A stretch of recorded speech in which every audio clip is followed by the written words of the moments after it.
안녕하세요. 나답게 성장TV 생생주입니다.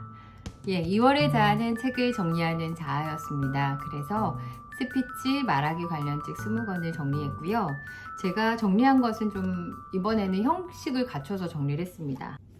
이 책을 제외하고는 나머지 책들은 다 제가 재독한 책들이었습니다. 그래서 여러 번 읽었던 책들이었는데도 불구하고 사실은 생각보다 내용이 잘 기억이 안 나더라고요.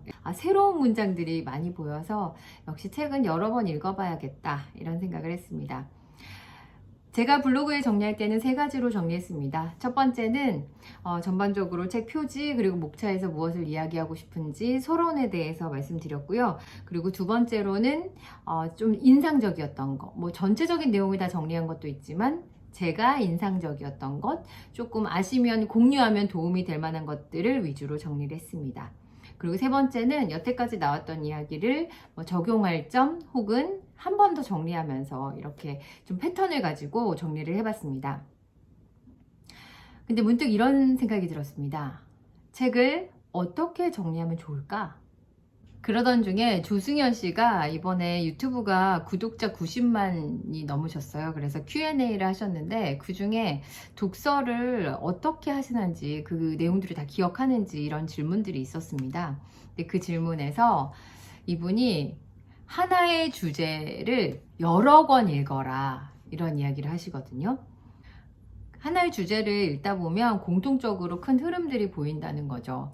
근데 저도 사실은 제 분야이니까 스피치 관련 책들을 계속 읽었는데 역시 불변의 법칙들은 있습니다. 그래서 하고자 하는 말들은 거의 대부분 비슷하거든요. 그러니까 이걸 여러 권 저도 읽어봤으니까 비슷함을 느낄 수 있겠죠.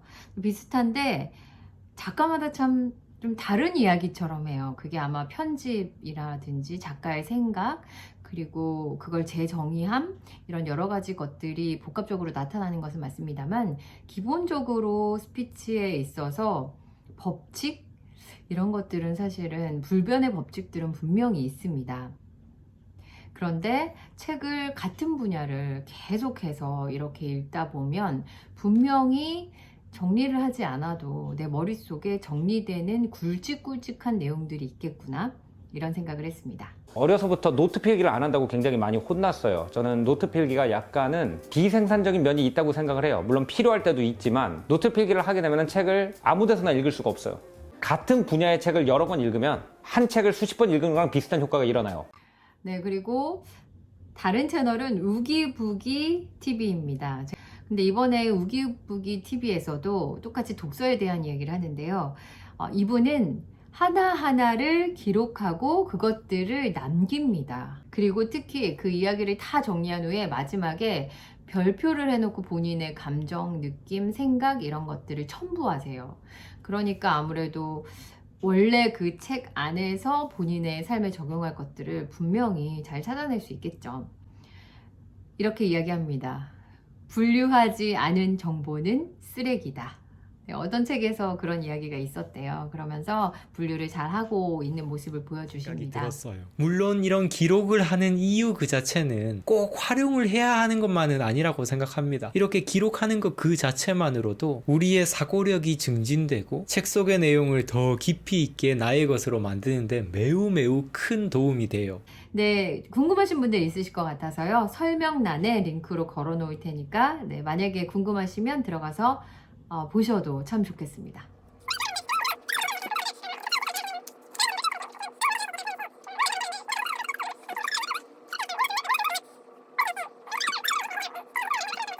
과거에는 정리를 이렇게 했는데 어느 순간부터 정리를 안 했어요. 그리고 이제 책을 양에 집중해서 많이 읽었었던 편이었던 것 같은데 이번에 블로그에 20권의 책을 정리했거든요. 블로그하고 이렇게 공책에 쓰는 거하고 저는 차이가 있더라고요. 일단 과거의 정리 노트는 저 혼자 봅니다. 그래서 막 작성해도 되고요. 그리고 좀 더 날것으로 저의 생각을 쓸 수 있는 것 같아요. 정말 솔직하게. 그런 반면에 현재 블로그는 타인도 보잖아요. 다른 사람들이 내 글을 읽을 수 있다는 거죠. 그런데 이게 생각보다 정리하는데 시간이 많이 걸려요. 왜냐하면 확실히 남에게 보여준다고 생각하고 그것을 알려주니까요. 저의 마음의 자세가 바뀌더라고요. 굉장히 이 주제에 대해서 집중하게 되고, 그리고 이 주제에 대해서 조금 더 한 번 더 고민하게 되고. 그래서 예전에는 좀 목차만 봐도 이 책을 내가 봤나? 이런 생각이 들었는데, 이제는 목차를 보면 맞아, 내가 이렇게 정리를 했었지. 아직 시간이 얼마 안 지나서 그럴 거예요. 네, 기억이 납니다. 그 정리를 하니까 또 아웃풋으로 남잖아요. 이게 뭔가 내가 이걸 했구나가 계속 기록으로 남으니까 그것도 참 의미가 있었습니다. 그리고 참 이게 끝나고 났는데도 책을 읽으면 이걸 정리를 해야 될 것 같은 그런 생각이 들었는데요. 그 한 달 동안에 그런 습관이 잘 들었다고 생각합니다. 또 습관은 한 번에 무너지기 쉽잖아요. 그래서 이 습관을 꾸준히 잘 유지해 보도록 하겠습니다. 일단 책은 내가 원하는 그 주제의 책을 여러 권 읽어라. 그리고 남에게 보여준다고 생각하고 기록해라. 네, 3월입니다. 이제 봄이 가까이 다가왔죠.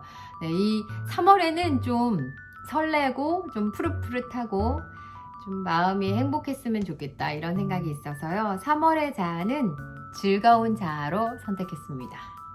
근데 제가 지금 이거 영상을 찍고 있는 때가 3월 4일이거든요. 그래서 4일 동안 좀 해봤어요. 해봤는데 매일매일 즐거울 수는 없더라고요.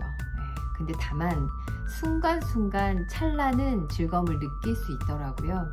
순간순간 찰나의 순간 굉장히 즐거움이 있을 때, 행복할 때 그 즐거움을 좀 온전히 느껴봐야겠다. 그래서 그런 온전한 즐거움을 이번엔 인스타에다 한번 올려볼까요? 네, 매일매일 기록을 하고 사진을 남기든지 글로 남기든지 또 다른 아웃풋을 만들어 보도록 하겠습니다. 네, 다음 영상은요, 즐거움에 관련된 영상으로 찾아뵙도록 하겠습니다. 네, 3월 한 달은 제 영상을 보면서 즐거움이 가득하셨으면 좋겠습니다. 여러분, 나답게 쓱쓱 성장하세요. 작지만 분명한 희망, 나답게 성장TV. 끝까지 시청해주신 여러분 고맙습니다.